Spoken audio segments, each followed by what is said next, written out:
안녕하세요. 마음의 정리도 할 겸 천천히 적어보겠습니다. 여동생이라 해도 피 한 방울 안 섞인 남이지만 이야기는 지금으로부터 5년 전부터 시작됩니다. 당시 저는 24살이었고 여동생은 18살이었습니다. 저는 회사에 취업 후 자취하기 시작했을 때 요리는 당연히 할 줄 모르고 밥하는 것도 귀찮아서 매일 퇴근하면 집 근처 술집에 식사 겸 한잔하러 갔었는데 그때 그 술집에서 아르바이트 하던 게 제 동생입니다. 그래도 이때는 동생 관계가 아니었습니다.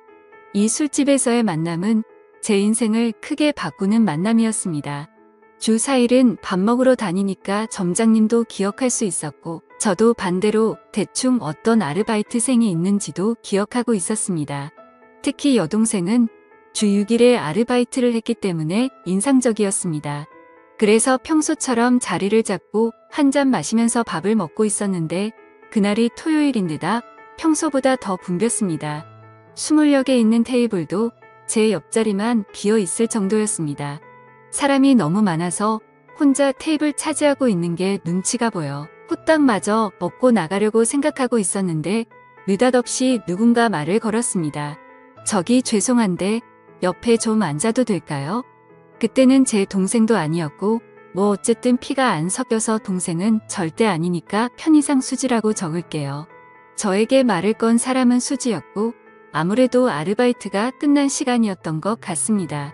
아르바이트 끝나고 식사를 하기 위한 자리가 제 옆밖에 안 비어 있었던 거죠.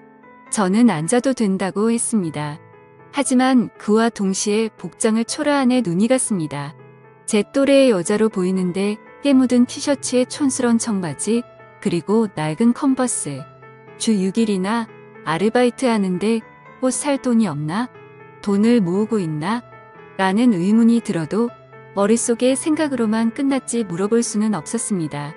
그날은 결국 대화다운 대화도 나누지 못했지만 왠지 호기심이 생겼습니다. 수지가 자리에서 일어난 후 가게 점장님께 수지에 대해서 무심코 물어봤습니다. 수지 씨는 뭔가 학비라도 모으고 있어요? 훌륭하네요. 나이도 젊은데 왜 그렇게 생각해? 아니 올 때마다 항상 아르바이트를 하고 있고 옷도 잘 안 사 입는 것 같아서요. 아니 쟤는 집안 사정이 많이 복잡해. 사정이 많이 딱해. 그래서 안타까워서 아직 고등학생이지만 아르바이트 쓰는 거야. 아 그래요? 고등학생인데 참 대단하네요. 반했어? 반하진 않았지만 왠지 모르게 흥미를 갖게 되었습니다. 그래서 기분 나쁘지 않은 수준으로 가게에서 말을 걸거나 자연스럽게 들리는 이야기들을 듣기를 3개월 정도 계속하던 어느 날 우연히 제가 가게 뒷문을 나온 타이밍에 수지가 가게 뒤에서 고함을 지르는 목소리를 들었습니다. 근처로 가보니 통화 중이었고 들으려고 했던 건 아닌데 고함을 지르는 모습에 무슨 일인지 궁금하여 근처에서 통화하는 것을 엿들었습니다. 들려온 내용은 자세하게 못 알아들었는데 뭔가 돈 때문에 혹신각신하는 것 같았습니다. 어제 30만 원 줬는데 왜? 이런 대화였습니다. 대충 통화가 끝났을 무렵 이번에는 서럽게 우는 소리가 들려왔습니다. 자주 봐서 친하다고 착각한 저는 그 순간 무슨 일인지 몰라도 도와주지 않으면 안 된다는 생각에 용기를 내서 말을 걸었습니다. 밤늦은 시간에 가게 뒤에서 울고 있는 여자에게 양복 입은 직장인이 말을 건네는 건 이상한 모습으로 보이겠지만 그런 건 개의치 않았습니다. 무슨 일 있어요? 수지는 눈물을 너무 많이 흘렸는지 눈을 동그랗게 뜨고 있었습니다. 왜요? 누가 돈 빌려달래요? 아니에요. 남에게 말할 건 아닌 것 같아요. 괜찮아요. 에이, 괜찮아요. 남이지만 말해도 돼요. 저한테 말하고 나면 기분이 좀 풀릴 수도 있어요. 수지는 고개를 숙이면서 띄엄띄엄 자신에 대해서 이야기하기 시작했습니다. 아버지는 없으시고 어머니뿐인데 집에 정말 돈이 없는데 어머니는 전혀 일하지 않으시고 수지가 번 돈으로 생활을 하고 계신다는 겁니다. 나라에서 나오는 돈이 있으면 그 돈으로는 사치를 하시고 생활비는 전부 수지가 드리는데도 불구하고 어머니는 돈이 떨어지면 수지한테 전화해서 막말을 하셨다고 합니다. 그래서 정말 못 사는 동네에서 겨우겨우 살고 있는데 최근엔 전기세랑 가스세도 못 내고 있어서 힘들어서 울었다고 하더라고요. 얘기를 들으면서 저도 모르게 눈물이 났습니다. 저는 얘기를 다 듣고 제 지갑에 있는 돈을 모두 꺼내 수지한테 줬습니다. 수지는 절대 못 받는다고 했는데 저는 그냥 막무가내로 줬습니다. 언제든지 괜찮으니까 갚을 수 있을 때 돌려달라고 했습니다. 그래도 수지는 계속해서 거절을 했습니다. 괜찮으니까 받아요. 나중에 못 갚더라도 상관없으니까 받아도 돼요. 돈 안 갚는다고 겁주는 그런 사람 아닙니다. 이 말을 듣고 되게 고마워하며 제가 준 돈을 받았습니다. 그 후 수지를 집에 데려다주고 연락처를 교환했습니다. 수진의 집은 정말 비바람만 겨우 막을 수 있을 것 같은 아주 오래된 주택이었습니다. 그걸 보고 저는 울컥하는 기분이 들었습니다. 돈은 2주 뒤에 돌려줬습니다. 저는 무슨 일이 있을 때마다 수지를 신경 썼습니다. 아르바이트만 하니까 공부가 소홀해진 건 아닌지 그런 생각이 들어서 가르쳐 주거나 집에 안 쓰는 물건 같은 것도 주고 했습니다. 고등학생과 사귀는 사이거나 그런 건 절대 아니었고 친구처럼 꽤 친해져서 제 집에도 자주 들락날락했습니다. 알게 된 지 1년 정도 지난 시점에는 살이 빠져서 안색도 별로 안 좋아 보였던 애가 누가 봐도 건강하게 보일 정도로 살도 붙었습니다. 예전에 저를 만나기 전에는 아침 점심 거르고 하루에 한 끼 먹는 게 전부였다고 했습니다. 상상만 해도 또 눈물이 나네요. 그래서 저는 제 집에 놀러 올 때면 먹고 싶은 거 항상 사주고 아르바이트 끝나면 배가 찢어지게 먹을 수 있도록 해줬습니다. 그러다 수지가 고등학교 졸업이 얼마 안 남을 무렵에 한밤중에 저에게 전화를 했습니다. 상당히 동요하는 목소리였고 숨을 제대로 못 쉬는 것 같았습니다. 통화로는 대화가 어려웠고 결국 저는 수지의 집으로 향했습니다. 집에 도착하니 수지가 나왔는데 눈물 범벅인 얼굴과 토사물이 얼굴과 옷 여기저기에 묻어 있었습니다. 천천히 진정시키고 무슨 일이냐고 물으니 어머니께서 갑작스레 심장마비로 술집 화장실에서 쓰러졌다는 겁니다.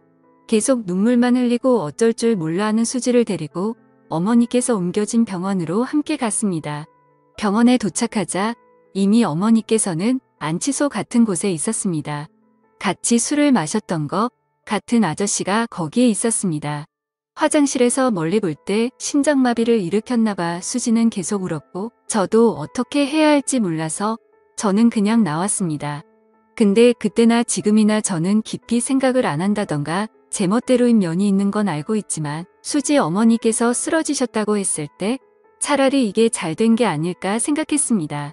지금까지 수지를 괴롭혔고 수지도 자유로워질 수 있다고 생각했거든요. 하지만 수지는 효도를 못했다던가 자기가 신경 쓰지 않았기 때문에 죽었다면서 흐느끼어 울었습니다. 확실히 자기를 힘들게 했던 사람이라도 유일한 가족이었기에 어머니를 잃은 수지의 슬픔은 깊었습니다. 그 후 장례식이니 뭐니 하는 것은 어머니의 형제간에 거행하게 된 모양이었습니다. 그 장례식에서 앞으로 수지는 어떻게 해야 할지에 대해서 형제들끼리 대화를 나눈 것 같은데 일단 미성년자이니까 누군가가 수지의 양치권자가 되어야 하는데 아무도 맡으려고 하지 않았습니다. 다들 모르는 척 곤란한 척 하기 바빴습니다. 정말 가족이란 게 뭘까 하고 속상했습니다. 고등학교를 졸업하면 취직해서 독립할 거고 미용사가 되고 싶다고 딱 한 번 말한 적이 있었는데 하고 싶은 것을 할 수 있는 환경에서 꿈을 이뤘으면 좋겠다는 제 바람과는 달리 잘 안 될 것 같아 보여서 슬펐습니다. 결국 마지막에 수지의 이모가 돌보게 됐는데 저는 아무래도 납득이 가지 않아서 한 가지 생각을 하게 되었습니다. 여자친구도 아니고 미성년이고 주위의 시선들도 신경 쓰였지만 그래도 저는 수지가 행복하길 바랬습니다. 제가 행복하게 해준다거나 그럴 자신도 없었지만 제 입이 먼저 움직였습니다. 수지야, 우리 집으로 와. 네. 돈 없지? 그러니까 우리 집에서 살아. 무슨 생각이에요? 그동안 힘들었잖아. 앞으로는 그만 힘들었으면 좋겠어. 그러니까 내 동생으로서 우리 집에 와서 살아. 여동생이요? 그럴 순 없어요. 몇몇 대화를 더 나눴는데 결국 수지가 결정하기까지 일주일 정도 걸렸고 최종적으로 반년 동안만 신세 지는 걸로 해서 제 집에 오기로 했습니다. 일단 친권자가 되신 아주머니께 허락을 받기 위해서 면담을 했더니 아니나 다를까 흔쾌히 승낙을 하셨습니다. 그때 표정은 짊어지던 짐이 없어진 것 같은 안도의 표정이셨는데 평생 잊지 못할 표정이었습니다. 그리고 저와 수지의 남매 생활은 고등학교 졸업을 기점으로 시작되었습니다. 같이 살기 시작했을 때 뒤늦게 제 부모님께도 말씀을 드렸는데 특히 아버지께서 너는 훌륭한 남자야 라며 상당히 응원해 주셨기 때문에 큰 걱정 없이 수지를 돌볼 수 있었습니다. 졸업 후 바로 취업하려던 수지는 제가 극구 반대를 해서 1년 재수 후에 미용 전문학교에 입학을 했습니다. 재수하는 1년 동안은 틈틈이 아르바이트도 하면서 집안일도 했습니다. 집안일도 처음에는 형편없었는데 점점 더 능숙해졌고 아르바이트에서 번 돈으로 매달 생활비도 보탠다고 하는 걸 말리다 보니까 반년만 신세진다던 약속이 어느새 학교도 졸업하고 취업도 했습니다. 처음에는 촌스럽게 차를 입었었는데 정말 예쁜 여자가 돼서 학교 졸업식에서 신세진 사람에게 메시지를 전하는 자리에서 다들 부모님이나 선생님을 얘기했는데 수지만 혼자서 탱탱씨 고맙습니다 하면서 메시지를 읽는데 눈물이 핑 돌더라고요.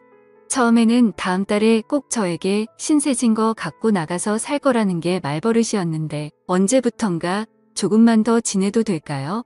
라는 게 말버릇이 되어 있었습니다. 그런 애매한 관계를 결국 계속해서 지금에 이르렀는데 최근에 수지가 우리의 관계를 확실히 하고 싶다는 말을 했습니다. 저는 20대를 거의 수지에게 바쳤고 여자로서 의식하지 않았다고까지는 말할 수 없지만 우연히 손이라도 스치면 수지는 겁을 먹는 듯 했었고 처음 2년 동안은 돌아가신 어머니한테 원망받는다고 밤이면 밤마다 울고 불고 최근 1년 동안은 화가 치미는 일도 많았습니다. 그래도 언제부터 좋아했는지는 모르겠지만 행복하길 바라는 여자를 평생 행복하게 해주기 위해 프로포즈를 위한 반지를 샀습니다. 그리고 오늘 처음으로 만났던 술집에서 프로포즈를 했습니다. 상대도 어렴풋이 눈치는 채고 했었겠지만 실제로 프로포즈를 하니 펑펑 울면서 숨쉬기도 힘들어해서 대답이 좀처럼 돌아오지 않아 매우 초조했습니다. 나와 함께 끝까지 있어줄래? 지금까지 5년 동안 같이 있었는데 앞으로 10년, 20년 나와 함께 있어줄래? 박동 같은 눈물을 펑펑 쏟아내기 시작하는데 아르바이트생들 총출동해서 축하해 주려던 점장도 너무 소란스럽고 대답이 돌아오지 않아 초조함이 극에 다다를 때 진정이 된 수지가 그동안 너무 불안했다고 얘기를 하기 시작했습니다. 지금까지 너무 무서웠어요. 언젠가 헤어져야 하는데 계속 생각은 하는데도 신세는 계속 지고 있으니까 눈치 없이 민폐를 끼치는 건가 싶고 또 저 때문에 청춘을 망치신 것 같았어요. 그러니까 제가 아무리 좋아해도 좋아한다고 말하면 안 된다고 생각을 했어요. 엄마는 힘들게만 살다가 돌아가셨는데 나만 이렇게 행복하게 살면 못된 거라고 생각을 했어요. 눈물 범벅된 얼굴로 흐느끼며 여자로 안 보는 것 같아 괴로웠다는 등의 얘기 끝에 프로포즈를 받아줬습니다. 집으로 돌아오는 길에도 울었는데 집에 도착해서는 너무 늦게 프로포즈했다며 저에게 화도 냈습니다. 돌이켜보면 정말 그날 수지에게 말 걸어서 다행이라고 진심으로 생각합니다. 동시에 그때 제가 말을 걸지 않았다면 어떻게 되었을까 하고 생각하면 괴롭네요. 진심으로 사랑할 수 있는 사람을 만난 것에 하루하루 감사하면서 살겠습니다. 시청해주셔서 감사합니다.